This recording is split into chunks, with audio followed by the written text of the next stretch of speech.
Elma est l'héritier de la famille Edvan, et aujourd'hui est enfin le jour où il va subir le rituel de la bénédiction divine, mais depuis qu'il est petit, chaque fois qu'il voit ou apprend quelque chose de nouveau, il ressent un étrange sentiment de déjà-vu, comme s'il l'avait vécu ailleurs auparavant, presque comme s'il avait joué à un jeu avec exactement le même scénario, mais peu importe à quel point il y réfléchit, il n'a jamais pu comprendre pourquoi. Alors qu'il s'apprête à commencer le rituel, son père remarque qu'il semble un peu nerveux, alors il lui dit de ne pas s'inquiéter et d'avoir simplement foi en le dieu de l'épée. Le prêtre commence alors à psalmodier l'incantation du rituel, et alors qu'Elma écoute les mots, l'étrange sentiment de déjà-vu devient soudainement plus fort que jamais. D'un seul coup, d'innombrables souvenirs commencent à affluer dans son esprit, et il réalise enfin que ce n'était jamais un déjà-vu. Dans sa vie antérieure, il était un homme ordinaire qui jouait de manière obsessionnelle à un jeu en ligne en réalité virtuelle appelé Magic World, et ce monde est exactement le même que celui de ce jeu. En réalisant cela, Elma peut à peine contenir son excitation, car il sait pratiquement tout ce qu'il y a à savoir sur les classes, les compétences, les monstres, les donjons, les quêtes cachées et les équipements puissants de ce monde. Avec toutes ces connaissances, il est certain que son avenir est garanti d'être rempli de bonheur et de succès, et plus que tout, il espère recevoir sa classe préférée, le chevalier lourd, qui était largement considérée comme la classe la plus déséquilibrée de tout le jeu. Elle avait un début difficile comparé à la plupart des classes, mais une fois entièrement développée, il y avait très peu de classes dans le jeu qui pouvaient espérer rivaliser avec elle. Une fois le rituel terminé, Elma vérifie rapidement son statut, et il est ravi de constater qu'il a vraiment reçu la classe chevalier lourd. Incapable de contenir son excitation, il se précipite immédiatement pour annoncer la bonne nouvelle à son père, mais au lieu de le féliciter, son père a l'air profondément outré et déçu. Elma est complètement choquée par sa réaction, et après y avoir réfléchi un instant, il réalise qu'il a accidentellement mélangé ses souvenirs du jeu avec le sens commun de ce monde. Dans le jeu, le chevalier lourd était l'une des classes les plus fortes, si le joueur savait comment la construire correctement, mais dans ce monde, les gens ne jugent les classes que sur leur capacité de départ. Les classes simples et puissantes sont louées dès le début, tandis que les classes techniques qui nécessitent des années d'entraînement avant de révéler leur véritable potentiel sont considérées comme des déchets sans valeur. Paniquant, Elma essaie de mentir sur la classe qu'il a reçue, mais son père attrape fermement son poignet et vérifie lui-même son statut. Au moment où il voit la classe chevalier lourd et ses statistiques de départ peu impressionnantes, son expression devient furieuse. Elma essaie à la hâte d'expliquer certaines des forces de la classe et son potentiel futur, mais son père refuse d'écouter. Sa main se serre autour du poignet d'Elma comme un étau avant de le frapper soudainement au visage. L'impact envoie Elma s'écraser sur le sol en pierre tandis que la douleur parcourt son corps. Son père dit froidement qu'il a gâché la bénédiction divine et qu'il est seulement soulagé que le rituel n'ait pas eu lieu en public, car cela aurait apporté un grand déshonneur à la famille Edvan. Avant que quoi que ce soit d'autre ne se produise, des bruits de pas résonnent soudainement dans le couloir alors que quelqu'un entre dans la pièce. Il s'avère que c'est Malice, la fille de la branche cadette de la famille Edvan, et Elma la reconnaît car, quand ils étaient enfants, elle et lui jouaient souvent ensemble, mais en grandissant, la différence de statut les a éloignés, et ils ne se sont pas parlé depuis 5 ans. Elma a immédiatement un mauvais pressentiment en la voyant, mais il ne peut rien faire d'autre que de rester là et regarder. Malice demande à subir la bénédiction divine elle aussi, et le prêtre hésite, car le rituel n'était préparé que pour Elma, mais le père d'Elma l'interrompt et lui ordonne de continuer. Une fois le rituel terminé, Malice vérifie son statut et découvre qu'elle a reçu la classe maître escrimeur, la classe la plus recherchée du royaume.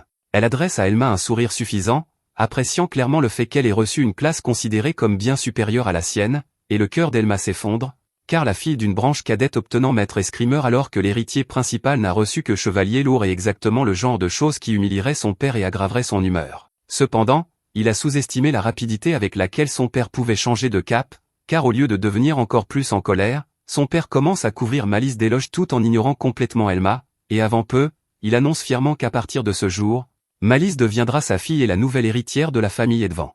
Entendre ces mots fait s'effondrer le cœur d'Elma, car si Malice devient la nouvelle héritière, qu'est-ce que cela signifie pour lui? Malice porte bien son nom ici, car elle continue de se moquer de lui, disant qu'elle a toujours cru qu'il n'avait pas ce qu'il fallait pour assumer le fardeau de devenir l'héritier de la famille Edvan. Elma reste là, complètement incrédule, tandis que son père le regarde froidement avant de décider officiellement de le bannir de la famille et de déclarer qu'il n'est plus son fils. Il le traite de déception et lui ordonne de quitter le manoir immédiatement, et Elma tente désespérément une dernière fois d'obtenir la reconnaissance de son père en promettant qu'il apportera un jour l'honneur à la famille, mais son père le coupe et lui dit que cette humiliation est exactement ce qu'il mérite. Il avertit Elma de ne plus jamais utiliser le nom de la famille Edvan, disant que s'il le fait jamais, il le fera exécuter personnellement. Elma reste là, complètement bouleversée, tandis que les nobles environnants se rangent silencieusement du côté de son père et le laissent complètement seul. Avant de suivre le père d'Elma, Malice lui adresse un dernier sourire moqueur. Plus tard dans la journée, Elma est jetée hors du manoir avec seulement une petite bourse contenant quelques pièces pour l'aider à survivre. Alors qu'il s'éloigne sous la pluie battante, Malice l'observe silencieusement depuis l'une des fenêtres du manoir, appréciant visiblement le fait qu'elle a volé la position d'Elma dans la famille. Quelque temps plus tard, Elma arrive à Rondon, une ville animée remplie d'aventuriers espérant se faire un nom. La situation d'Elma est plutôt mauvaise en ce moment, et alors qu'il séjourne dans une petite auberge, il passe son temps à ruminer la trahison, l'humiliation et la souffrance que son père lui a infligée, à cause d'une classe. Malgré tout, il ne perd jamais foi en la classe chevalier lourd, car il sait mieux que quiconque à quel point elle peut devenir surpuissante. Après s'être calmé, il commence à comparer le monde qui l'entoure avec ses souvenirs du jeu et réalise rapidement que, bien que les classes, les compétences et les monstres soient exactement les mêmes, une grande partie de l'histoire, de la géographie, et même des villes du monde sont complètement différentes. Comme il ne peut plus se fier entièrement à ses souvenirs, il décide qu'il devra rechercher soigneusement ce monde au cours de ses voyages. Avant tout, cependant, il veut tester ses capacités par lui-même, car il serait vraiment en difficulté si la classe chevalier lourd n'était pas la même que dans ses souvenirs du jeu, mais heureusement, après avoir vérifié son arbre de compétences, il est soulagé de découvrir qu'aucune des compétences de chevalier lourd n'a changé par rapport au jeu. Il y a 3 façons principales d'investir les 5 points de compétences reçus au début, et ce n'est pas une exagération de dire que cette décision peut faire ou défaire votre carrière. Il y a la voie de l'armure lourde, le booster de défense, et l'escrime débutant. La voie de l'armure lourde est considérée comme la plus faible de toutes les compétences de chevalier lourd dans ce monde en raison de ses applications limitées. Le booster de défense ne fait pas grand-chose à part augmenter les statistiques de défense de l'utilisateur, et l'escrime débutant permet simplement d'utiliser des compétences d'épée dès le début. La plupart des gens qui obtenaient la classe chevalier lourd choisissaient l'escrime débutant, et certes, cela a ses avantages, mais ayant déjà joué cette classe auparavant, Elma sait exactement quel arbre de compétences offre les meilleures récompenses à long terme. Il sait que presque personne ne s'en tient à la voie de l'armure lourde assez longtemps pour découvrir sa vraie valeur, et c'est exactement pourquoi si peu de gens réalisent à quel point elle devient énormément puissante. Alors, sans hésitation, il investit tous ses points de compétences disponibles dans la voie de l'armure lourde. Ce faisant, il ressent immédiatement les effets de l'arbre de compétences sur son corps, et il gagne également la compétence réflexion du rempart, qui est exactement ce dont il a besoin en ce moment. Il achète ensuite l'équipement dont il aura besoin pour commencer son voyage en tant que chevalier lourd et se dirige vers la forêt pour commencer son premier combat. Alors qu'il marche à travers le paysage paisible, les magnifiques environs parviennent à lui enlever l'esprit tout ce qui s'est passé avec son père, ne serait-ce que pour un petit moment, mais finalement, il tombe sur un monstre grenouille caché dans les arbres appelé un rana. La grenouille bondit sur lui, alors il active réflexion du rempart, et alors que la grenouille s'écrase contre son bouclier, elle est repoussée et tuée sur le coup. Réflexion du rempart permet à Elma d'infliger des dégâts égaux à sa défense à toutes les cibles qui frappent son bouclier, et bien que cela ne fonctionne pas sur tous les types d'ennemis, contre un adversaire faible, c'est une mort instantanée. Il récupère la pierre magique du cadavre de la grenouille, et bien qu'elle ne vaille pas grand-chose, il décide de la garder au cas où il en aurait besoin plus tard. Alors que le combat vient de se terminer, il entend soudainement quelqu'un crier à l'aide quelque part plus profondément dans la forêt, alors, sans perdre de temps, il se précipite vers le bruit et trouve un aventurier entouré de monstres. L'homme est choqué qu'Elma vienne réellement l'aider et lui demande immédiatement s'il peut vraiment gérer autant de monstres, se demandant s'il est un aventurier célèbre malgré son jeune âge. Elma nie rapidement et révèle avec désinvolture que c'est en fait sa toute première fois qu'il monte de niveau.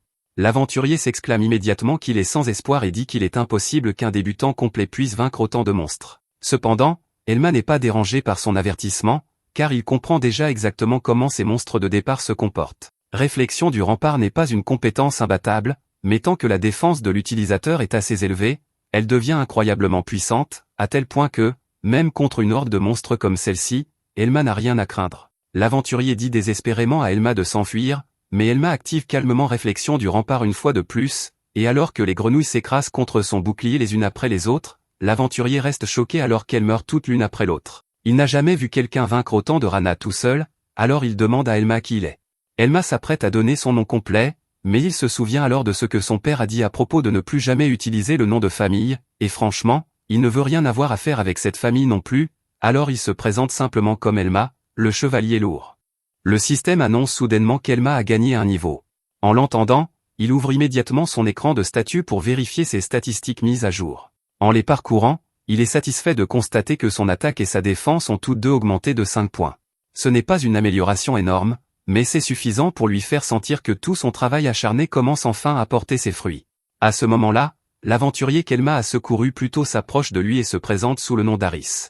Harris explique qu'il vient d'un petit village reculé et qu'il a quitté sa maison pour poursuivre son rêve de devenir aventurier. Cependant, Elma n'a aucun intérêt à entendre sa triste histoire. Avant qu'Harris ne puisse continuer, Elma se contente de se retourner et de commencer à s'éloigner. Malgré cela, Harris le suit et continue d'essayer de le remercier de lui avoir sauvé la vie. Elma lui dit de ne pas s'en faire parce qu'il ne l'a pas aidé en attendant quelque chose en retour. La seule chose qu'il demande, c'est la permission de garder les pierres magiques laissées par les monstres qu'ils ont vaincus. Harris n'a aucun problème avec cela et accepte immédiatement, disant qu'elles appartiennent de toute façon à Elma. Alors qu'il continue de marcher, Harris suggère qu'il devrait former un groupe une fois de retour en ville. Il suppose qu'Elma a probablement eu du mal parce que la classe de chevalier lourd a une si mauvaise réputation parmi les aventuriers. La plupart des gens la voient comme une classe faible et inutile, donc ils évitent généralement de recruter des chevaliers lourds dans leur groupe. Harris essaie de l'encourager en disant qu'une fois que tout le monde verra ce dont Elma est capable, les gens changeront rapidement d'avis. Il croit qu'Elma n'aura aucun mal à trouver un groupe s'il donne simplement aux autres la chance de voir ses véritables capacités. Malgré l'offre, Elma refuse sans hésitation. Au fond de lui, il sait qu'Harris n'a pas tort. La classe de chevalier lourd donne le meilleur d'elle-même lorsqu'elle combat aux côtés de coéquipiers parce que son but principal est de protéger les alliés et d'absorber les attaques ennemies. Cependant, il y a un problème majeur avec cette approche, s'il rejoint un groupe, il devra partager les points d'expérience qu'il gagne avec tous les autres. Comme il veut monter de niveau aussi rapidement que possible, partager l'expérience ne ferait que ralentir sa progression. Elma a déjà pris sa décision. Il est déterminé à prouver qu'un chevalier lourd peut devenir l'une des classes les plus fortes sans dépendre de personne d'autre. À cause de cet objectif, il sait qu'il ne peut pas se permettre de perdre du temps ou de ralentir sa croissance. Alors que les deux continuent de se diriger vers la ville, Harris n'arrête pas de parler pendant tout le trajet. Il répète sans cesse à Elma qu'il n'atteindra jamais un haut niveau s'il passe tout son temps à chasser seul de faibles monstres Rana. Selon Harris, il n'y a pas d'avenir à farmer éternellement des monstres de bas niveau. Pendant qu'Harris continue de parler, Elma s'arrête soudainement net. Une étrange sensation le submerge, lui faisant réaliser que quelque chose les observe en secret. Il se retourne lentement et scrute attentivement les alentours, essayant de comprendre d'où vient cette présence. Sans aucun avertissement, un monstre araignée géant jaillit soudainement de sa cachette. L'énorme créature atterrit devant eux, bloquant leur chemin et faisant clairement comprendre qu'elle n'a pas l'intention de les laisser partir sans combattre. Elma active immédiatement sa compétence d'évaluation pour examiner le monstre. Après avoir vérifié ces informations, il réalise rapidement que le niveau de la créature est presque 2 fois plus élevé que le sien. La différence de force est si grande que ce combat pourrait facilement devenir une situation de vie ou de mort. Au moment où Harris voit l'araignée géante, il manque de se faire pipi dessus de peur. Pendant ce temps, au lieu de céder à la peur, Elma reste calme et commence immédiatement à réfléchir à une stratégie qui pourrait leur permettre de survivre. En étudiant le monstre plus attentivement, Elma découvre qu'il se cachait en utilisant une compétence appelée ramper rampant, lui permettant de dissimuler complètement sa présence jusqu'au moment parfait pour attaquer. Il remarque également que l'araignée possède plusieurs autres capacités dangereuses, y compris poison lent, qui peut affaiblir progressivement sa cible, et griffe flamboyante, une attaque puissante capable d'infliger des dégâts dévastateurs si elle touche. Elma réalise rapidement que sa compétence réflexion de rempart ne sera pas très utile contre ce monstre. La compétence ne reflète une attaque que si sa défense est au moins aussi élevée que la puissance de l'attaque qu'il reçoit. Comme l'araignée est beaucoup plus forte que lui, essayer de compter sur cette compétence en ce moment serait complètement inutile. Voyant à quel point la situation est devenue dangereuse, Harris commence à se blâmer de les avoir conduits dans ce pétrin. Bien qu'il tremble de peur, il rassemble son courage pour s'avancer et dit à Elma de courir pendant qu'il reste derrière pour retenir le monstre. Elma voit clairement qu'Harris est terrifié et à peine capable de tenir debout. Alors, il le dépasse calmement et lui dit de lui laisser le combat. Sans perdre une seconde de plus, Elma ouvre son écran de statut et décide d'investir chacun de ses points de statistiques restant dans la compétence serment de l'armure lourde. Dès qu'il y verse tous ses points, la compétence évolue et débloque une toute nouvelle capacité appelée désarmement. Cette nouvelle compétence réduit temporairement la statistique d'attaque d'un ennemi de 20% pendant exactement 1 minute à chaque fois qu'elle touche avec succès. Réalisant que c'est peut-être sa seule chance, Elma se précipite droit sur l'araignée. Il sait que c'est un combat extrêmement risqué, un combat où une seule erreur pourrait le tuer. Mais ce sont exactement ce genre de combat qui l'excite le plus. Le combat commence immédiatement, et malgré l'énorme écart de niveau, Elma parvient à tenir tête à l'araignée géante pendant un court instant. Même ainsi, il sait qu'il ne peut pas continuer à se défendre éternellement car le monstre est toujours beaucoup plus fort que lui. Soudain, l'araignée invoque un cercle magique puis tire un rayon empoisonné directement sur lui. Au lieu d'esquiver, Elma laisse intentionnellement l'attaque le toucher, ce qui fait paniquer Harris parce qu'il pense qu'Elma vient de jeter sa vie. Cependant, cela faisait partie du plan d'Elma depuis le début. À l'instant où l'araignée baisse sa garde, Elma se précipite et la frappe avec sa compétence désarmement nouvellement acquise. Bien que l'attaque elle-même laisse à peine une égratignure sur le monstre, Elma sait que l'important est que la compétence a fait effet. L'attaque de l'araignée est désormais réduite de 20%. Furieuse que son attaque ait échoué, l'araignée active immédiatement sa compétence griffe flamboyante et envoie l'attaque sur Elma. Une énorme explosion éclate au moment où l'attaque touche, remplissant toute la zone de fumée et de débris. Observant à distance, Harris est convaincu que personne ne pourrait survivre à une attaque pareille. Alors qu'il commence à perdre espoir, Elma sort calmement de la fumée sans une seule blessure grave. Avant que l'araignée ne puisse réagir, Elma se précipite à nouveau et place un autre désarmement avec succès. Les effets se cumulent, réduisant désormais l'attaque de l'araignée de 40% au total. Voyant la baisse spectaculaire de la force du monstre, Elma ne peut s'empêcher de sourire. Pour la première fois depuis le début du combat, il réalise qu'il a réellement une chance de gagner. Furieuse que sa proie soit toujours debout, l'araignée géante pousse un cri strident avant de se précipiter pour une dernière attaque. Elle met tout ce qu'elle a dans une frappe désespérée, espérant achever Elma une fois pour toutes. Mais à la toute dernière seconde, Elma active sa compétence réflexion de rempart. Maintenant que l'attaque de l'araignée a été suffisamment affaiblie, les conditions de la compétence sont enfin remplies. L'attaque du monstre est reflétée contre lui avec une force terrible, infligeant assez de dégâts pour abattre l'araignée géante au sol et retourner complètement le combat en faveur d'Elma. Elma s'approche lentement de l'araignée géante alors qu'elle est au sol, son corps frémissant encore des dégâts qu'elle vient de subir. Sans lui laisser le temps de récupérer, il lève son arme et porte le coup final, tuant le monstre une fois pour toutes. Au moment où l'araignée meurt, son système s'illumine immédiatement de plusieurs notifications. Il annonce qu'Elma a atteint avec succès le niveau 12, gagné 4 points de compétences supplémentaires et débloqué plusieurs nouvelles compétences en récompense de sa montée de niveau. Avant même qu'Elma ait le temps de digérer tout cela, Harris court vers lui, complètement incrédule.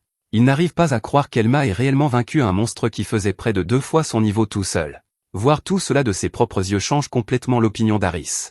Il réalise enfin qu'Elma n'a probablement pas besoin d'un groupe après tout et qu'il est plus que capable de devenir plus fort par lui-même. Malheureusement, le combat n'est pas complètement terminé pour Elma. Le poison de l'attaque antérieure de l'araignée commence enfin à faire effet, affaiblissant son corps à chaque seconde qui passe. Voyant son état, Harris fait tout ce qu'il peut pour le soutenir et le raccompagne en toute sécurité à la ville avant que le poison ne s'aggrave. Une fois enfin arrivés, les deux se séparent et Elma se dirige directement chez lui pour se reposer après un combat si épuisant. Sa sieste est loin d'être paisible, car il est encore hanté par les cauchemars du jour où il a été banni du palais royal. Le lendemain matin, Elma se rend à la guilde des aventuriers pour s'y enregistrer officiellement en tant qu'aventurier. Au moment où il franchit les portes principales, presque tout le monde à l'intérieur tourne son attention vers lui. Au début, ils sont impressionnés par l'allure imposante et intimidante de son armure. Cependant, dès qu'Elma révèle que sa classe est chevalier lourd, leurs avis changent immédiatement. Ils commencent à le mépriser, qualifiant sa classe d'inutile et le rejetant sans lui donner une chance de prouver sa valeur. Contrairement aux autres, la réceptionniste traite Elma avec respect. Elle enregistre calmement son inscription, reconnaît sa classe sans le juger et approuve sa carte de guilde. Elma est sincèrement heureux car, malgré l'avis de tous, il est enfin devenu un aventurier officiel. Cependant, il apprend rapidement qu'il commencera au rang le plus bas, le rang F. Grâce à ses connaissances du jeu, il sait que les aventuriers en dessous du rang E n'ont pas le droit de participer à des expéditions de donjons à moins qu'il n'y ait au moins un aventurier de rang E dans le groupe. En plus de cela, son rang actuel limite également le nombre de points de compétence qu'il peut investir dans sa compétence serment de l'armure lourde. Après avoir entendu tout cela, Elma réalise qu'atteindre le rang E aussi rapidement que possible est devenu l'une de ses plus hautes priorités. Espérant accélérer sa progression, Elma demande s'il existe des groupes recherchant de nouveaux membres. Essayant de ne pas le décourager, la réceptionniste explique poliment que les groupes ont généralement très peu de demandes pour les classes défensives comme les chevaliers lourds, donc il faudra peut-être du temps avant que quelqu'un l'accepte. Même si elle essaie d'adoucir l'explication, la raison réelle est évidente, la plupart des aventuriers méprisent simplement les chevaliers lourds de bas niveau et refusent de croire qu'ils peuvent apporter une contribution utile. L'ambiance à l'intérieur de la guilde change complètement lorsqu'Elma dépose un gros tas de pierres magiques sur le comptoir et demande à les échanger contre des récompenses. Tout le monde à proximité se tourne immédiatement pour regarder, incapable de croire ce qu'ils voient.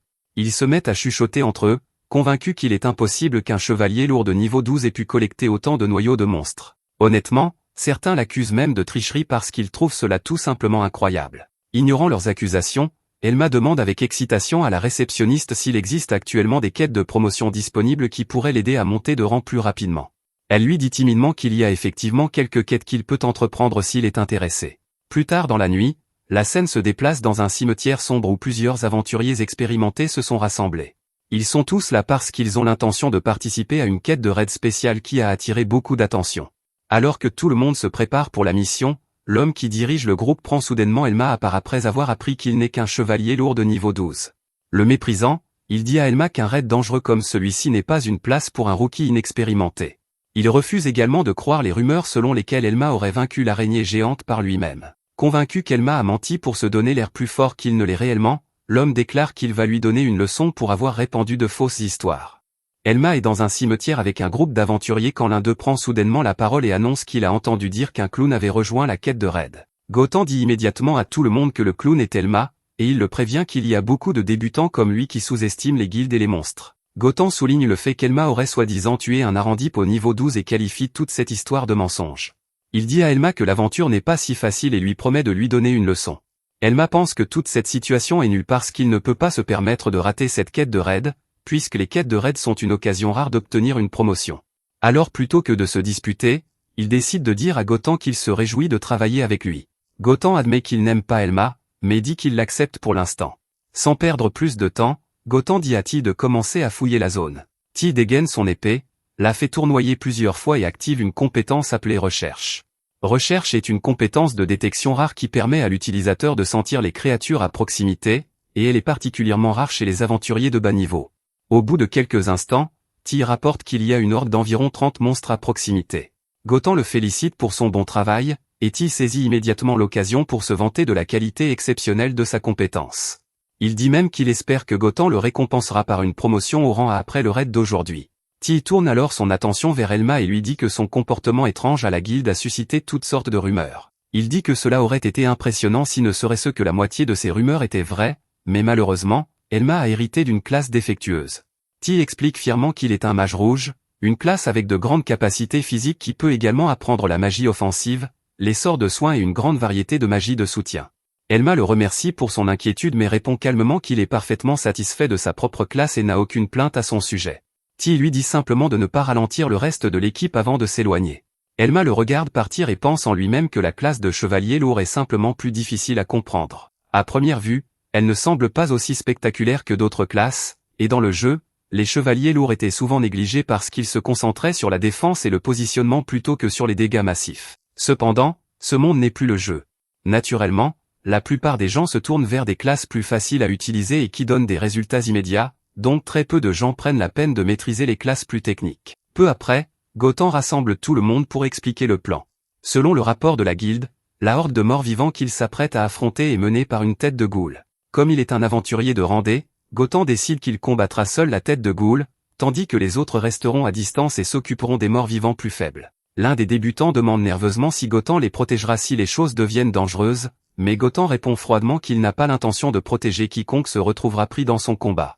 Sa réponse choque presque tous les présents. La plupart d'entre eux avaient supposé qu'il pourrait simplement se tenir derrière un aventurier de haut rang et gagner facilement une promotion, pour découvrir que Gotham n'a aucun intérêt à les babysitter. La tête de ghoul est autour du niveau 30. Bien qu'elle ne possède aucune compétence de combat offensive, elle peut utiliser Haleine d'Hadès, une compétence qui transforme les cadavres à proximité en zombies de bas niveau. Dans des circonstances normales, le raid devrait tout de même réussir car ils ont Gotham, un aventurier de randée de niveau 40. Si tout se déroule comme prévu, la victoire devrait être garantie. Malheureusement, le groupe est rempli d'aventuriers inexpérimentés qui s'attendaient à ce que le raid soit facile, tandis que leur chef n'a pas l'intention de s'occuper d'eux. Elma estime que les chances de survie de tout le monde sont d'environ 80%. Cela peut sembler un taux de réussite confortable dans un jeu, mais ce n'est plus un jeu. Dans ce monde, la mort n'est pas juste un revers temporaire. Si quelqu'un meurt ici, il n'y a pas de réapparition. Incapable d'ignorer plus longtemps le problème, Elma s'approche de Gotham et lui suggère poliment de donner à l'équipe des instructions plus précises. Gotham lui demande de répéter, clairement irrité. Elma explique que le rapport de la guilde n'est peut-être pas complètement exact, et que s'ils attendent qu'un imprévu se produise, il sera déjà trop tard pour réagir. Gotham devient visiblement agacé et demande si Elma pense sérieusement avoir le droit de lui donner des ordres. Elma secoue immédiatement la tête et dit non. Il explique qu'il est simplement anxieux parce que lui et les autres sont des aventuriers de bas niveau avec très peu d'expérience.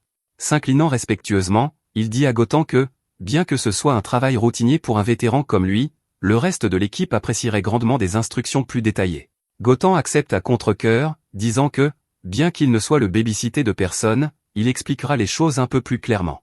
Avant que Gotham puisse continuer, Ti l'interrompt soudainement et se moque d'Elma, disant que seul quelqu'un avec une classe défectueuse aurait peur de quelques morts-vivants faibles. Il rit et dit qu'il ne s'attendait pas à ce qu'Elma vienne pleurer auprès de Gotham juste avant le début de la bataille. Ti dit avec assurance à Gotham qu'ils n'ont besoin d'aucune instruction, et que les lâches devraient simplement rester à l'arrière s'ils ont trop peur pour se battre. À cet instant précis, le sol se met à trembler. Des mains putréfiées jaillissent de la terre tandis que des morts-vivants commencent à sortir des tombes dans toutes les directions.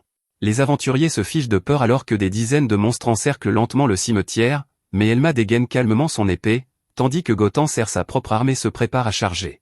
Quelques instants plus tard, la tête de Ghoul apparaît enfin.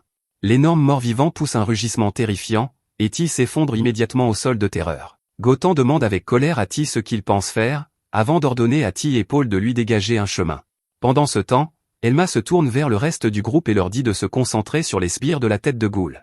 Les aventuriers le regardent avec incrédulité et lui demandent s'il s'attend sérieusement à ce qu'il charge toute une horde de morts-vivants. Il pensait que Gotham les éliminerait lui-même pendant qu'il regardait en sécurité. Comme Gotham est totalement concentré sur le boss, Elma comprend enfin pourquoi tout le monde hésite. Aucun d'entre eux n'a jamais combattu une horde de monstres auparavant, leur peur est donc tout à fait compréhensible. Au lieu de les forcer à charger imprudemment, Elma leur dit de se diviser en équipes de 3, parce que, tant qu'ils se protègent mutuellement le dos, les morts-vivants ne pourront pas les encercler. Son explication calme donne à tous assez de confiance pour bouger, mais ils ne savent toujours pas quoi faire, alors il lui demande ce qu'il compte faire. Elma répond calmement qu'il attirera les morts-vivants vers lui sur la ligne de front et leur donnera assez de temps pour s'organiser. Les autres protestent immédiatement, disant que, bien qu'ils semblent expérimentés pour faire face aux hordes, essayer de les retenir seuls est bien trop dangereux. Ils font remarquer que personne ne peut soigner assez rapidement pour survivre à une telle pression. Avant que quiconque puisse l'arrêter, un mort-vivant s'approche soudainement par derrière d'un aventurier effrayé. Elma se précipite instantanément et active Parade, utilisant son bouclier pour dévier parfaitement l'attaque du monstre avant de créer une ouverture d'un seul mouvement. Deux autres morts-vivants se précipitent immédiatement sur le groupe, mais Elma les intercepte également, parant chaque attaque avant de désarmer les deux monstres en succession rapide. Alors que d'autres morts-vivants commencent à affluer vers eux, Elma active Réflexion de rempart, retournant les attaques des monstres contre tout en maintenant la ligne de front sans effort. Les aventuriers restent sans voix après l'avoir vu éliminer plusieurs morts-vivants en seulement quelques instants. Elma leur dit calmement de ne pas s'inquiéter, car attirer de grands groupes d'ennemis est exactement ce qu'un chevalier lourd est censé faire. Il rappelle également à tous que, si quelque chose d'imprévu se produit, ils doivent immédiatement avertir les autres au lieu d'essayer de gérer la situation seuls. Alors qu'il regarde Elma contrôler sans effort la majeure partie du champ de bataille par lui-même, plusieurs d'entre eux commencent à se demander s'il est vraiment juste un chevalier lourd ordinaire. Une notification apparaît soudainement devant Elma, lui indiquant qu'il a atteint le niveau 16, et Elma sourit en lui-même car Parade s'avère encore plus efficace qu'il ne l'avait prévu. Combattre un grand nombre d'ennemis de ce niveau est un moyen incroyablement efficace de gagner de l'expérience, et après avoir rapidement vérifié son statut, il voit que ses statistiques augmentent régulièrement. Pendant ce temps, le reste du groupe commence à travailler ensemble bien plus efficacement, se soutenant mutuellement exactement comme Elma l'a indiqué. Certains se demandent tranquillement s'il ne devrait pas simplement rester derrière lui, puisqu'il est, de loin, la personne la plus fiable sur le champ de bataille, bien que plusieurs admettent qu'il commence à leur faire plus peur que les morts-vivants eux-mêmes. Alors que la bataille continue, quelques aventuriers demandent à Elma s'ils devraient aider Gotham à combattre la tête de Ghoul, mais Elma leur dit immédiatement de rester en arrière car le boss est bien au-dessus de leur niveau. Gotham devrait être capable de le vaincre seul. À ce moment, la tête de Ghoul bondit soudainement vers Gotham et balance l'une de ses griffes massives. Gotham dévie l'attaque mais est repoussé par l'impact, et la tête de Ghoul enchaîne immédiatement avec un autre coup, mais Gotham contre avec un tranchant puissant qui envoie le monstre s'écraser dans un bâtiment voisin. Avant qu'il ne puisse se remettre, il se précipite et porte un autre coup dévastateur au visage, le projetant à travers une pierre tombale. Gotham marque une brève pause pour reprendre son souffle, mais à sa grande frustration, la tête de Ghoul se redresse lentement et pousse un autre rugissement terrifiant. Furieux, Gotham lui crie de rester au sol, enfin. Plusieurs morts-vivants s'accrochent soudainement à son corps, le forçant à les secouer avant de crier à Ti et Paul d'attirer d'autres morts-vivants loin de lui.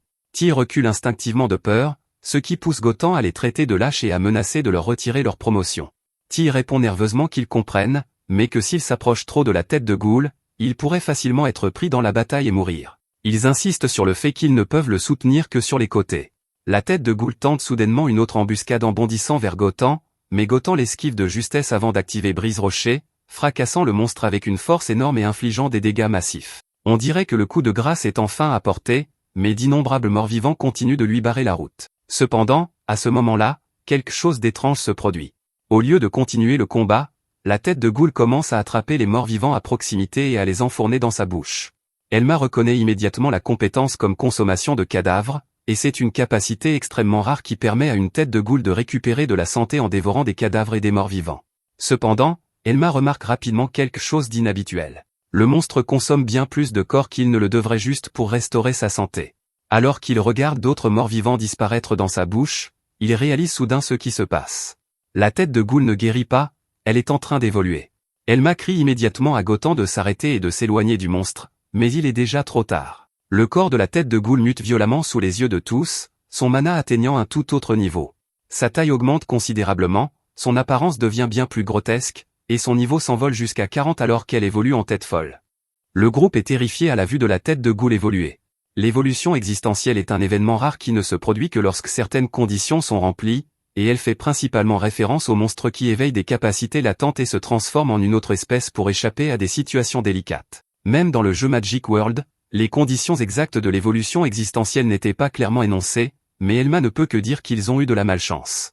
La tête de goule commence à charger un rayon vert dans sa bouche, et Elma avertit Gotan de ne pas se tenir devant, mais Gotan ne réagit pas à temps et est aspergé par le rayon. Cela inflige un effet de stupéfaction, le laissant vulnérable aux attaques du monstre, et Elma dit à Ti et Paul de distraire la tête de goule pour qu'elle ne tue pas Gotan, mais il lui demande ce qu'il attend de contre une tête de goule évoluée.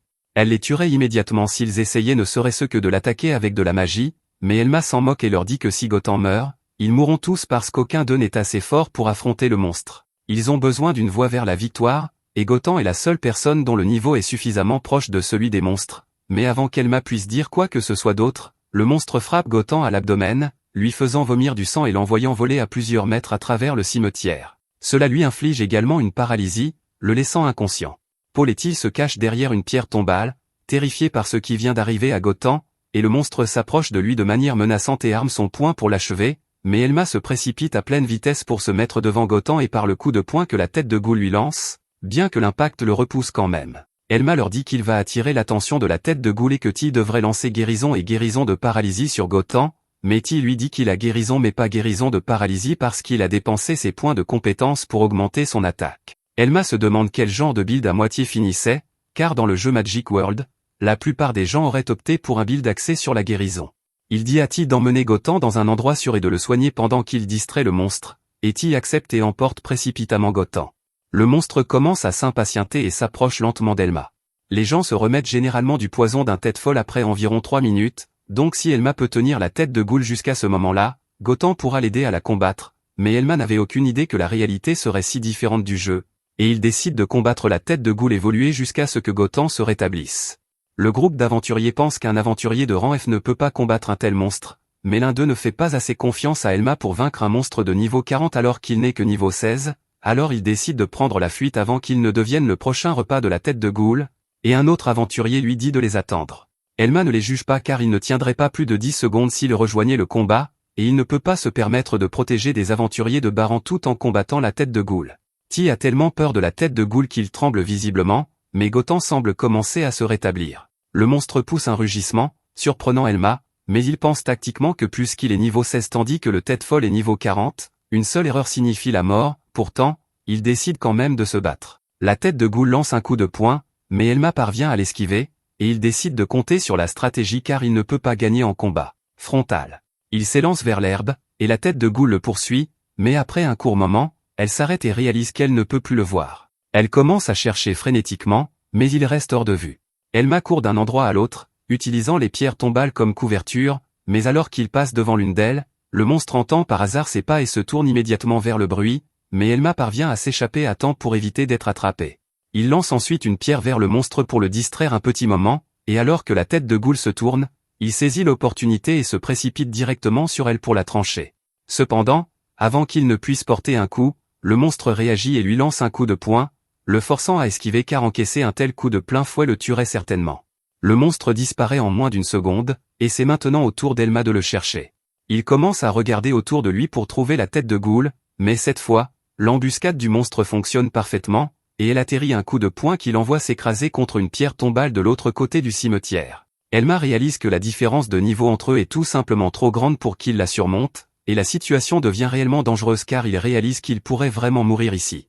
Il voulait éviter ce genre de situation dès le début du raid, mais il ne s'attendait jamais à affronter un adversaire aussi puissant, donc il était complètement mal préparé.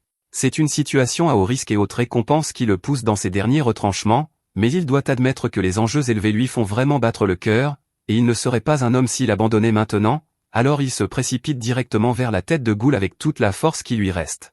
L'un des aventuriers est surpris et demande si le chevalier lourd arrive réellement à tenir tête à la tête de Goule, mais un autre pense qu'Elma est juste en train de perdre lentement, et c'est un miracle qu'il ne soit pas encore mort. Elma continue d'esquiver les attaques du tête folle, et il réalise que s'il le laisse attaquer librement, il finira par porter un coup décisif. Il doit contre-attaquer pour le tenir en respect, alors il ouvre sa fenêtre de statut et investit tous ses points dans l'escrime débutant, débloquant une compétence appelée tranchant vital. Elle permet à l'utilisateur de déchaîner un puissant tranchant à portée 0, ce qui la rend particulièrement efficace contre les cibles avec une défense élevée. La tête de Goule bondit en l'air et frappe Elma, mais il par l'attaque, glisse sous sa jambe et utilise tranchant vital sur son dos. L'attaque inflige très peu de dégâts en raison de la différence de niveau écrasante. Tranchant vital sacrifie la portée de la lame, c'est pourquoi elle était considérée comme une compétence défectueuse, mais ses dégâts élevés complètent parfaitement le chevalier lourd à faible attaque et haute défense. Même ainsi, cela ne suffira pas à le vaincre. La tête de Goule commence à lancer des coups de poing sur Elma, mais il esquive chacun d'eux et remarque qu'elle devient de plus en plus imprudente. La tête de Goule s'énerve et se met à frapper le sol par frustration, mais Elma lui dit que le vrai combat commence maintenant car son travail est terminé. Gotham est directement au-dessus de la tête de Goule et déchaîne fendeur de dragon divisé. Du sang jaillit des yeux du monstre, et il pousse un dernier cri avant de s'effondrer mort. Le groupe d'aventuriers célèbre avec joie d'avoir survécu pour voir un autre jour, mais Gotham regarde Elma et se sent humble parce qu'un simple rang F a réussi à survivre contre un monstre qui a failli le tuer. Elma monte de niveau, passant du niveau 16 au niveau 23, mais atteint sa limite absolue et tombe à genoux d'épuisement. Il remercie Gotham d'être arrivé juste à temps car sinon il serait mort. Gotham regarde Elma pendant un long moment avant de s'excuser auprès de lui et d'admettre que son leadership était inadéquat, il avait été négligent, et Elma avait eu raison sur tout. Elma est complètement stupéfait que Gotham s'excuse réellement et assume la responsabilité de ses erreurs. Gotham lui dit de prendre la pierre magique de niveau 40 que le boss a laissé tomber, et Elma pense qu'elle devrait valoir pas mal, alors il accepte volontiers car il est fauché après que son cousin de la branche cadette ait pris tout ce qu'il possédait.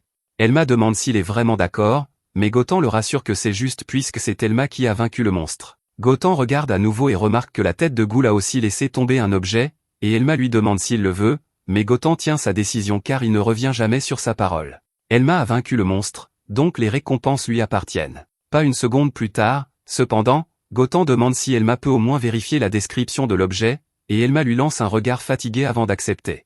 Elma vérifie les statistiques du bouclier et découvre qu'il s'appelle le bouclier de la rage de Daemon et vaut 3 millions d'or. Il lit ses capacités et apprend qu'après avoir bloqué une attaque avec le bouclier, la prochaine attaque de l'utilisateur gagne 8 points d'attaque supplémentaires. Il pense que c'est un excellent objet car réflexion du rempart ne s'active que lorsque son armure est frappée, mais avec un tel bouclier, il pourrait neutraliser presque n'importe quelle attaque de son niveau avant de contre-attaquer. Le seul problème est que vendre quelque chose d'aussi précieux attirerait certainement beaucoup d'attention indésirable, et l'attention est la dernière chose qu'il veut en ce moment. Gotham prend l'air d'un homme avide quand il entend que ça vaut 3 millions d'or, mais au moment où Elma le regarde, il se reprend si fort que sa tête brille presque au clair de lune. Elma interroge Gotham sur sa promotion, mais Gotham lui dit de ne pas s'inquiéter car il dira à la guilde que refuser de promouvoir Elma serait leur perte et qu'il ferait mieux de le faire immédiatement. Il dit que la guilde l'avait averti de s'assurer qu'Elma n'avait pas triché, mais il réalise maintenant que cet avertissement était complètement mal avisé, et si quelqu'un s'y oppose, il l'assommera lui-même. Ty s'approche et demande à Gotham s'il peut aussi approuver sa promotion, puisque c'est sa guérison qui a remis Gotham sur pied, mais Gotham crie après Ty parce qu'il a complètement perdu ses nerfs contre ce monstre, donc il ne peut pas l'approuver. Il y aura des défis bien plus grands qui l'attendent dans les donjons, et il devrait passer plus de temps à accepter des quêtes qu'il peut réellement gérer, mais même s'il ne dit cela que par souci, Ty se fâche et s'en va en claquant la porte. De retour à la guilde des aventuriers, tout le monde discute lorsqu'ils surprennent la réceptionniste, et ils se tournent tous pour regarder alors qu'elle paie à Elma 130 000 pièces d'or pour avoir accompli le raid, 200 000 pièces d'or pour 10 pierres magiques blanches, et encore 600 000 pièces d'or pour la pierre magique de tête folle évoluée de la tête de Goule. Gotham rit qu'Elma ait en fait gagné plus d'argent que lui cette fois, et Elma dit que les raids sont vraiment l'un des moyens les plus rapides de gagner de l'argent, mais tous les membres de la guilde sont choqués qu'un chevalier lourd gagne autant. La réceptionniste demande à Gotham si Elma a vraiment vaincu la variante de la tête de Goule.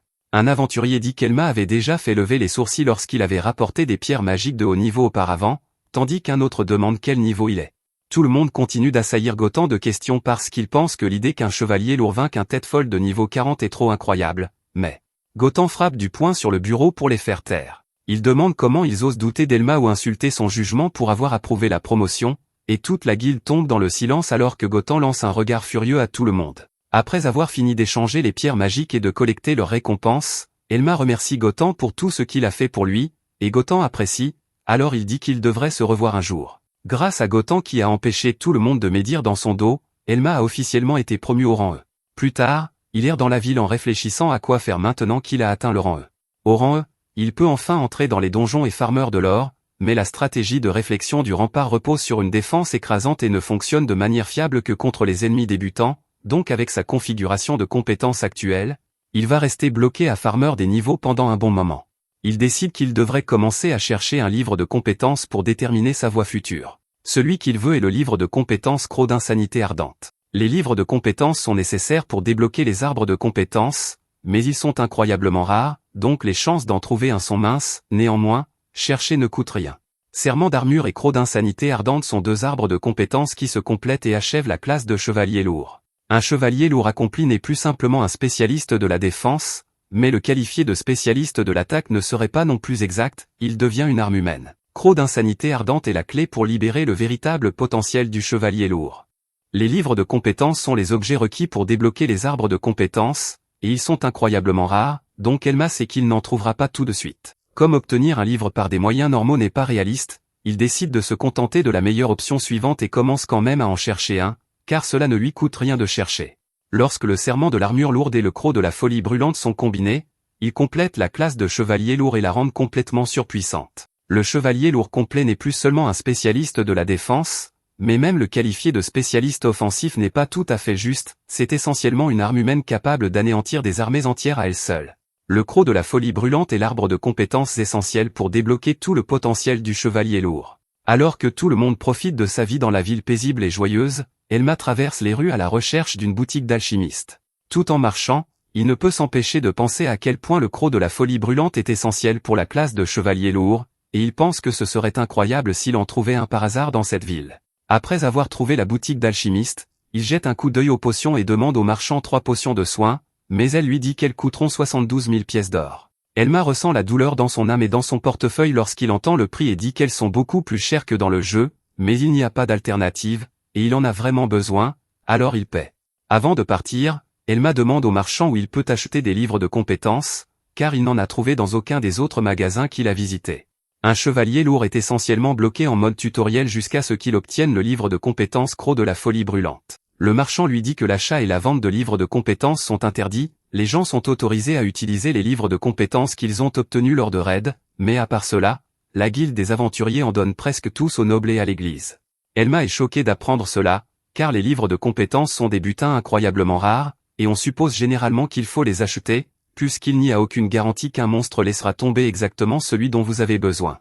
Il avait déjà le sentiment que les nobles détenaient plus de pouvoir dans ce monde que dans le jeu, mais il n'avait jamais imaginé que ce soit à ce point. En réfléchissant davantage, il conclut que c'est probablement sa propre famille qui accapare et collectionne tous les livres de compétences à Rondon. Le marchand regarde autour d'elle nerveusement avant de dire à Elma qu'elle n'est pas censée dire quoi que ce soit, mais qu'elle fera une exception puisqu'il a acheté les potions de soins. Elle lui tend une carte et lui dit de se rendre à l'endroit marqué. Lorsqu'Elma demande ce que c'est, elle explique qu'il s'agit d'une boutique traitant des biens de récupération. Les récupérateurs sont des personnes qui pillent les cadavres d'aventuriers morts dans l'espoir de trouver des objets de valeur. Elma demande si ces objets ne sont pas censés être signalés à la guilde des aventuriers, mais le marchand explique que la guilde et les récupérateurs ont un accord tacite. La guilde sait que les boutiques clandestines existent, mais ferme les yeux parce que certains aventuriers ne survivraient jamais sans la récupération, et même si elle sévissait, la plupart des objets récupérés finiraient entre les mains de nobles avides plutôt que dans celles des familles des défunts. Les nobles achètent les livres de compétences à bas prix et les thésaurisent au lieu de les utiliser, même s'ils n'ont aucune idée de la difficulté de survivre en tant qu'aventurier, et le simple fait d'en parler rend le marchand clairement furieux.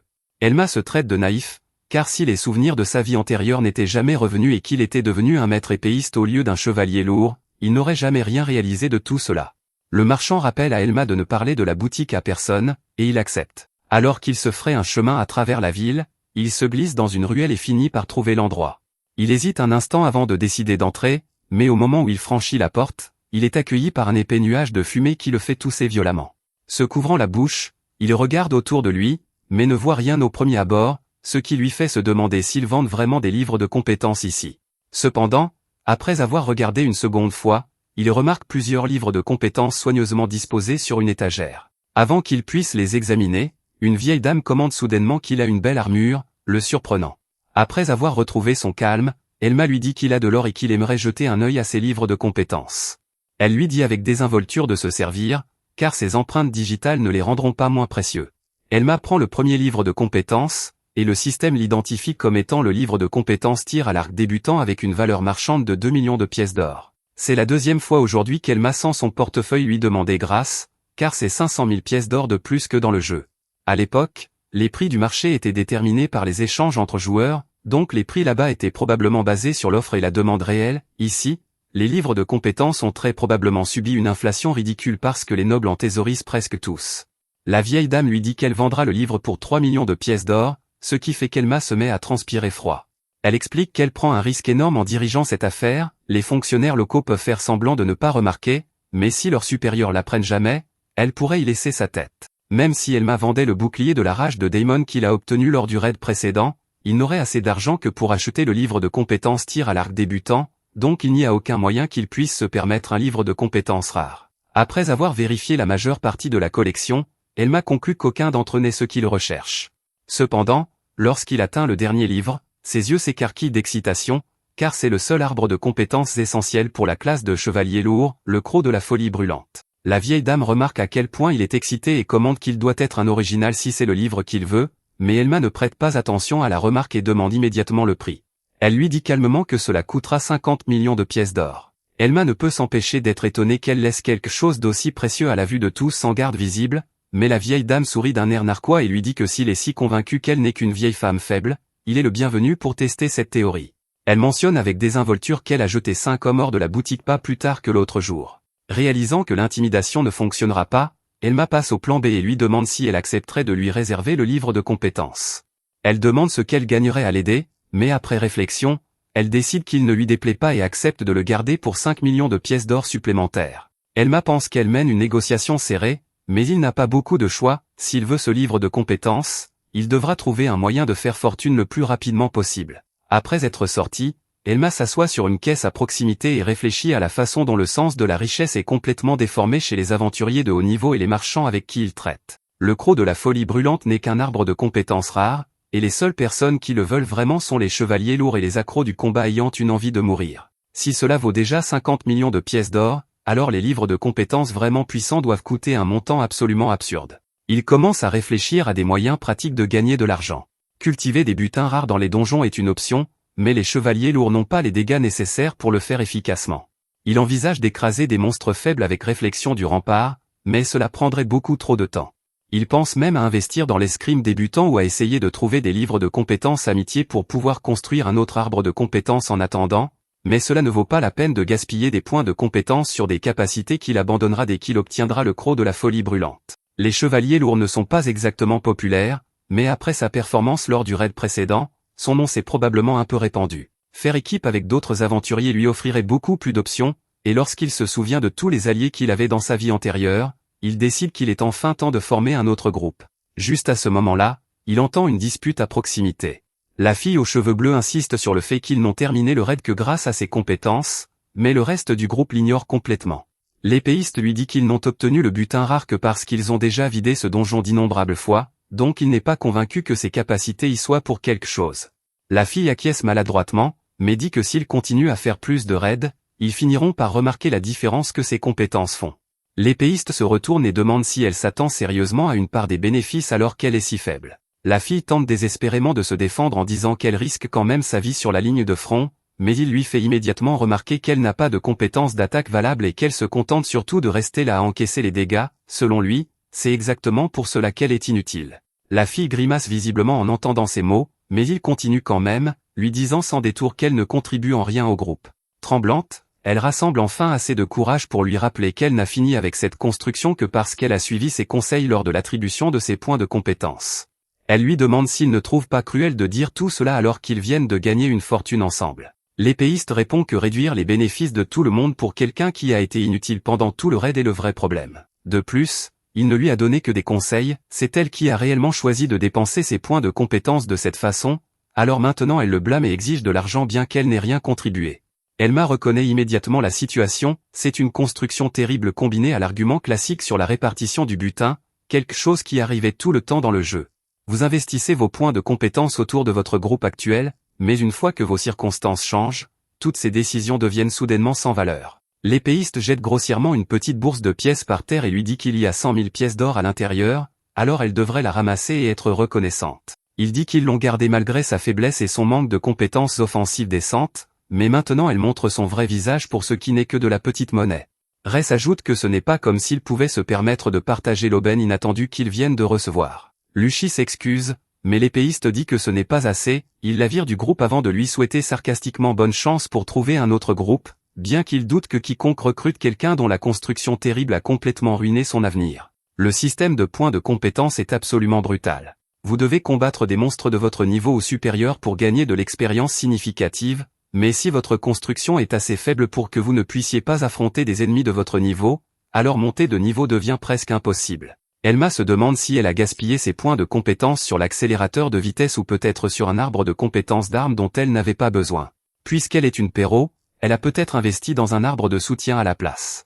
Alors qu'il continue d'écouter, Elma analyse attentivement la conversation et commence à se demander si elle ne possède peut-être pas un arbre de compétences particulier. Plus il réfléchit, plus il est convaincu que c'est exactement celui qu'il soupçonne. S'il a raison, alors elle possède un arbre de compétences incroyablement puissant, donc il ne comprend pas pourquoi quelqu'un voudrait se débarrasser d'une personne comme elle. Juste à ce moment-là, la fille court après son ancien groupe, les suppliant désespérément de la reprendre et s'excusant d'avoir été égoïste, mais avant qu'elle ne puisse les rejoindre, Elma s'avance, la retient doucement et lui demande de former un groupe avec lui.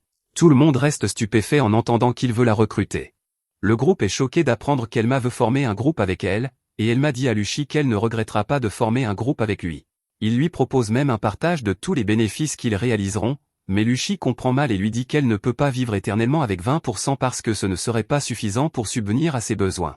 Cependant, Elma lui dit que ce serait elle qui obtiendrait les 80%, et qu'il accepte 20%. À bout de souffle, Elma demande à Luchi sa réponse, mais elle est toujours bloquée sur le fait qu'il voulait dire qu'elle obtiendrait 80% de tous les bénéfices. Elle lui demande de lâcher sa main d'abord, et il s'excuse. Le groupe se retourne et demande à Elma ce qu'il essaie de faire, et Elma leur dit qu'il a surpris une conversation où Luchi quittait leur groupe, alors il a décidé de la recruter dans le sien. Klein dit à Elma que c'est un gaspillage pour lui de recruter Luchi parce qu'elle a de piètres compétences de combat et ne peut même pas monter de niveau correctement, mais Elma lui dit que cela ne pose aucun problème et qu'il la recrutera quand même dans son groupe. Luchi est surprise par ces paroles, et Klein s'énerve contre Elma d'essayer de recruter Luchi. Klein dit à Elma qu'il les sauve de la culpabilité s'il prend Luchi, et qu'il ne devrait pas le regretter plus tard. Il dit à Elma de la prendre, mais Elma lui dit qu'il ne demandait pas sa permission au départ, ce qui énerve Klein. Luchi commence à paniquer en voyant Klein s'approcher d'Elma. Klein pointe son épée vers Elma et lui demande quel niveau il a et s'il a d'autres membres dans son groupe, mais Elma lui dit qu'il est un chevalier lourd de niveau 23, rang E, et qu'il n'a aucun membre de groupe. Klein dit à Elma que quelqu'un du niveau d'Elma devrait savoir à quel point Luchi est inutile. Luchi dit à Elma qu'elle n'est que de niveau 13, et que ce n'est pas une bonne idée de la recruter dans son groupe, mais Elma dit qu'il se moque de son niveau et que ce n'est pas un problème pour lui. Klein devient un peu mal à l'aise en entendant Elma dire qu'il veut toujours recruter Luchi après avoir entendu toutes ces mauvaises choses sur elle. Ree appelle Klein pour lui parler, et elle lui dit qu'il est un peu étrange qu'un aventurier de rang essaie si désespérément de recruter Luchi. Elle commence à penser que les compétences de Luchi sont un peu plus utiles qu'il ne le pense. Elma se demande s'il a eu l'air trop désespéré au point qu'il reconsidère la reprise de Luchi, mais Klein dit que les compétences de Luchi n'ont rien fait pendant tout le raid. Ree essaie d'avancer un autre argument, mais Klein lui dit de la fermer et de laisser Luchi partir puisque c'est mieux pour eux si elle part tranquillement. Klein dit à Ree de réfléchir, un chevalier lourd ne peut pas atteindre le niveau 23 tout seul, donc soit il ment en face, soit il a été exclu de son groupe, soit il drague une jeune fille, et Ree est d'accord. Klein dit à Ree que cela joue en leur faveur parce qu'ils ne veulent pas qu'une rumeur se répande selon laquelle ils ont exclu quelqu'un de leur groupe juste à cause d'une mauvaise construction. Klein se tourne vers Elma et lui dit qu'ils attendaient quelqu'un comme lui depuis tout ce temps, quelqu'un pour leur enlever Luchi, et il dit à Elma de bien prendre soin de Luchi. Luchi s'approche d'Elma et accepte avec gratitude son offre aimable, et elle se réjouit de travailler avec lui, et Elma lui rend la politesse. Elma est heureux de venir d'acquérir un nouveau membre de groupe après une longue période, mais Klein commence à applaudir et félicite Luchi d'avoir trouvé un nouveau groupe. Klein lui dit qu'elle ne sait jamais acheter une arme décente et donne un coup de pied dans les 100 000 pièces d'or par terre. Il lui dit qu'elle devrait considérer l'or par terre comme un cadeau d'adieu de leur part, et qu'elle devrait bien l'utiliser. Lucy remercie Klein et se baisse pour ramasser l'or par terre, mais Elma l'arrête et lui dit qu'elle ne devrait pas le ramasser.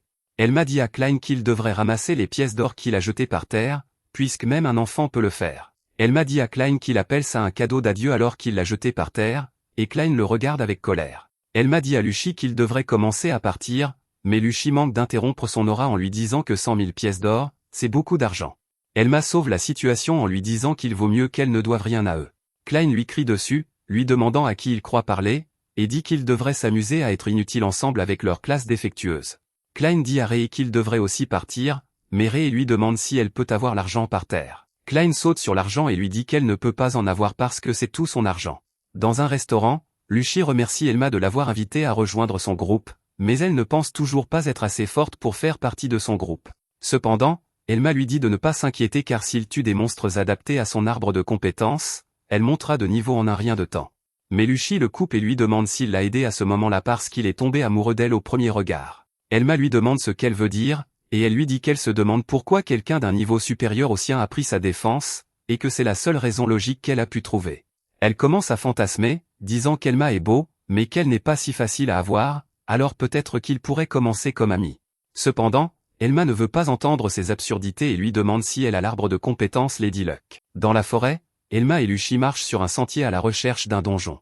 Dans le monde du jeu, les donjons sont les cauchemars du dieu endormi de la création.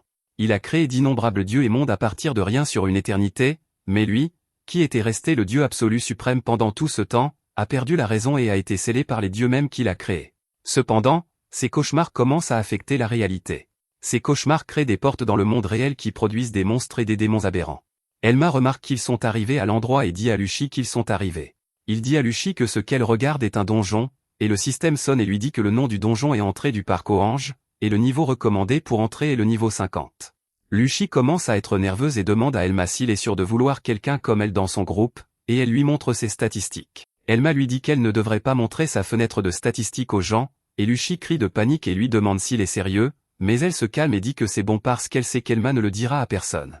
Elle lui dit qu'elle préférerait qu'il l'abandonne maintenant plutôt que de lui faire espérer et de le décevoir plus tard. Elle ne peut même pas utiliser sa seule compétence d'attaque, coup de dé, à moins de faire un 6, et elle se sent stupide car si elle avait pris acrobatie du fou ou mis des points dans amélioration d'attaque, elle aurait été plus utile. Elle pense qu'elle a vraiment tout gâché, mais Elma lui dit que c'est bon parce qu'il a vraiment besoin d'elle. Lucy lui demande ce qu'il veut dire par là, et elle lui dit qu'elle n'est pas très familière avec ce genre de choses, alors elle a besoin qu'il soit plus direct ou elle ne comprendra pas. Elma clarifie et lui dit qu'ils vont farmer 30 millions d'or et la faire passer au niveau 30, mais Lucy crie et lui demande comment ils vont faire ça.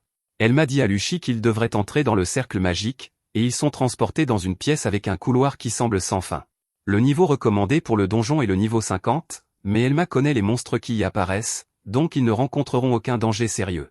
Elma et Lucy commencent à marcher dans le couloir, et Elma dit qu'ils ne vont farmer que les étages supérieurs. Il dit à Lucy qu'il attirera les ennemis vers lui, donc elle devrait utiliser le couteau persphère pour les vaincre. Lucy dit qu'elle a pris la décision d'aller aussi loin, Elma a même acheté le couteau pour elle, qui vaut 550 000 pièces d'or, donc elle ne peut pas faire la faible maintenant. Le couteau est efficace contre les adversaires coriaces, lorsqu'il inflige des dégâts, il réduit la défense de la cible de 15% avant de calculer les dégâts infligés à l'ennemi.